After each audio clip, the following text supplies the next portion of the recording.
Everybody, so I'm George from Ireland. Welcome back to my channel once again.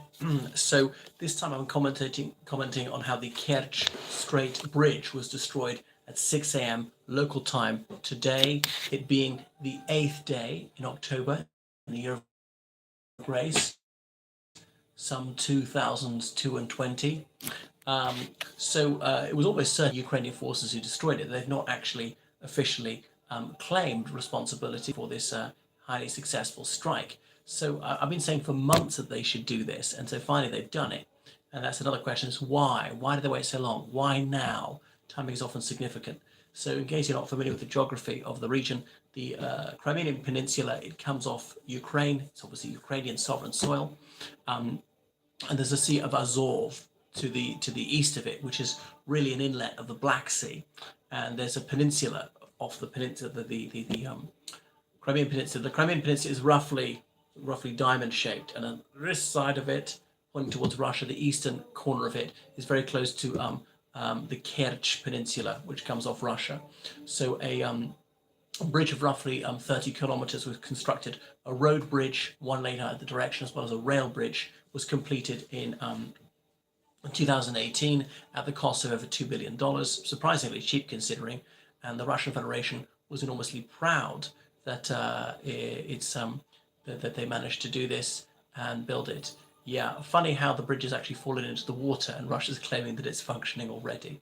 But there's no lie, no matter how blatant, that they won't tell. It was very important in bringing Russian troops and munitions across to Crimea. Of course, they can come by ship as well, but it's just easier, it speeds them up. And by air, I don't think the Ukrainians have shot down any troop transports. Anyway, so this morning, a truck exploded on the road bridge, and Russia says that 3 people were killed as a result, fell into the sea. A man and a woman are the third person, unidentified. They're coming from Krasnodar. I mean, I don't know if that's true. If there is a death toll, it'll probably be much higher than Russia's actually said. And then this ignited 7 fuel cars on a train. The explosion destroyed the railway line as well. So it was a highly successful strike for the Ukrainians. It's very important to cut this vital link between Crimea and Russia. So it's obviously been a bit of a logistical nightmare since then. It'll be a headache for them sending troops across, supplying enough. There are other ways to do it, but it's just nothing's quite as easy as driving or going by train. So this was surely not random. Now, it just doesn't seem like there's a missile strike because there's no sign of fragmentation. Could the Ukrainian agents somehow have placed a bomb on a truck or what? Or arrived by boat and somehow scaled the bridge? I don't know. So was it some remote controlled explosive device? There's speculation about how they managed to do this. And Russia's says they have an anti-terrorist investigation of this. They blew up the was full of explosives. Many terrorists use this tactic. Can Russia raise this issue? Well, I mean, all sorts of armies would use this tactic. Blowing things up is not just for terrorists. I mean, the thing is, Ukraine is a sovereign nation recognized by every country on earth, including Russia. So the Ukrainian armed forces are absolutely entitled to use forces to defend their homeland. Crimea is a Ukrainian sovereign territory. China and many other countries recognize that. Virtually the whole world recognizes Crimea as belonging to Ukraine. Even Russia recognized that until 2014, until Russia's illegal invasion of Crimea. And Russia lied and lied and lied and lied that they'd invaded it. When Russian-speaking men arrived from the direction of Russia wearing Russian army uniforms with an insignia removed, with Russian army issue weapons, and the Kremlin lied and lied and lied and claimed they weren't Russian troops until they said they are Russian troops. So there's no lie, no matter how flagrant, no matter how imbecilic, they won't tell. So who here is idiotic enough to believe a single word that the Kremlin says, particularly about this? So it's an entirely legitimate and lawful tactic for them to destroy a bridge which is illegally built and was carrying enemy munitions. Any army would do it. So anyway, Putin was there himself to drive the very first truck across it. So what a humiliation it is for him. And so it's going to take a very long time to get the bridge functioning again, but I think it would obviously cost them a lot.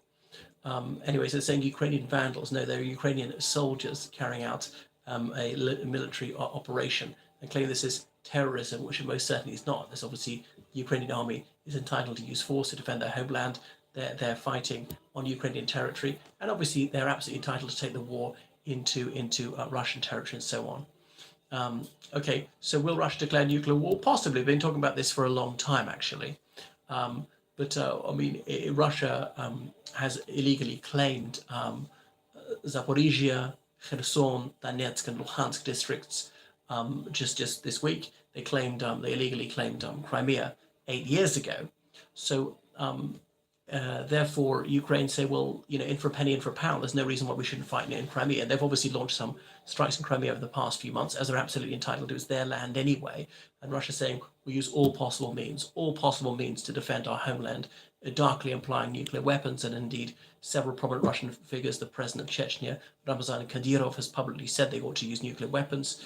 The former president, Dmitry Medvedev, said they ought to use nuclear weapons. The Siloviki, the real hawks in the Russian elite, they've said they ought to use nuclear weapons. But they have been warned that the reaction will be beyond extreme. If they do that, there will be hell to pay, even as a small one, even as acting on a nuclear weapon. They will live to regret it. They shall rue the day that they did that. So it's making life more difficult for them. It's not a game changer in itself, this. So, and President Zelensky said the bridge is just beginning. Anyway, so that's the Kerch Strait Bridge has been destroyed. Why have they done this now? Maybe they didn't have the capacity. Obviously, they're a bit closer. They're over 100 miles from that bridge. Have they been supplied with longer range weapons or something, or extra training by NATO forces? I don't know. I mean, I thought the really smart thing would be to destroy the bridge at either end when it was very, very busy, a lot of military traffic, and trap dozens, maybe hundreds of military vehicles on the bridge. And they can't go forward, they can't go backward. They've got to be evacuated by plane, by helicopter, by ship, and that's a nightmare. And those have to go very slowly, and they can be shot at when they're doing this. So there are going to be food and fuel shortages and things like that. So there's a ferry service, but that's already kind of at its limit. And it came the day after Putin's birthday, and the Orthodox leader in a display of the most nauseating sycophancy, saying that Putin's leadership was ordained of God, almost creating a Tsar again.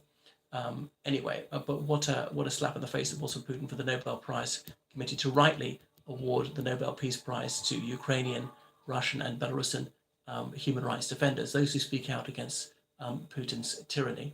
So the war continues to go badly for Russia, being pushed back on all fronts, which doesn't guarantee that they're going to lose it. Sending more scarcely trained reservists to the front line. And then in St. Petersburg, they've cancelled their New Year's celebrations. They're just not going to spend anything on lights or whatever because they can't afford to. They're giving all this money to provide soldiers with basic kit because the Russian army is so incompetent, so corrupt that these men don't have the essentials. And Zelensky is very humane, says he feels sorry for them. So there may well be a nuclear attack, as I've warned at for some time. Sadly say, I think there will be. I think there will be a small tactical nuclear weapons attack. I mean, it could be biological weapons attack, it could be chemical weapons attack. I've been saying this for months. I'm surprised it hasn't happened already. But Putin's running out of cards to play. What else can he do? One thing, he's got OPEC to cut oil production. So could try using the hydrocarbons weapon. Let's just cut off all oil and gas to Western countries like now. Now that's also hurting Russia's economy, but he doesn't care. If he reduces people to absolute poverty, he doesn't care. Plus, you think they've lived through worse in the 90s. It's about the last thing he's got to do. Do you think it's still worth it? Yes, I do. I do think it's worth it. Because if he gets away with nuclear blackmail against Ukraine, he'll do against Moldova, he'll do against Georgia, and on and on and on. And it's not that this is a new thing. It's been going on since the Soviet Union got nuclear weapons in 1949. Otherwise, we let him win by threatening to annihilate the human race. Would his nukes work? I mean, I think some of them would. So there we go. I mean, if it was a binary choice that Ukraine has to be oppressed by a savage tyranny or the entire population of the world wiped out, well, the former is not as bad. Okay. All right. So thank you very much for watching my channel. Please donate generously to me on PayPal. What would be the answer to a nuclear attack? Well, lots of conventional weapons, maybe Tomahawk missiles with a range of thousands of kilometers, just hundreds of them to wipe out so many military targets in Russia. Could NATO intervene on the ground as well, or just NATO airstrikes against Russian targets that are in Ukraine, including Crimea and so on? Could be a conventional response as well. Total sanctions. Will not buy anything, not a drop of oil, not a drop of gas from Russia, to sell them nothing. not 1 gram of food, no medicines, no medical equipment, to confiscation of all Russian assets, every penny in the bank, every house owned by a Russian citizen in NATO or EU country, something like that. The $300 billion that Russia's got frozen in Western bank accounts, we give that all to Ukraine to spend on weapons. Right. Thank you. Goodbye. Goodbye. Goodbye.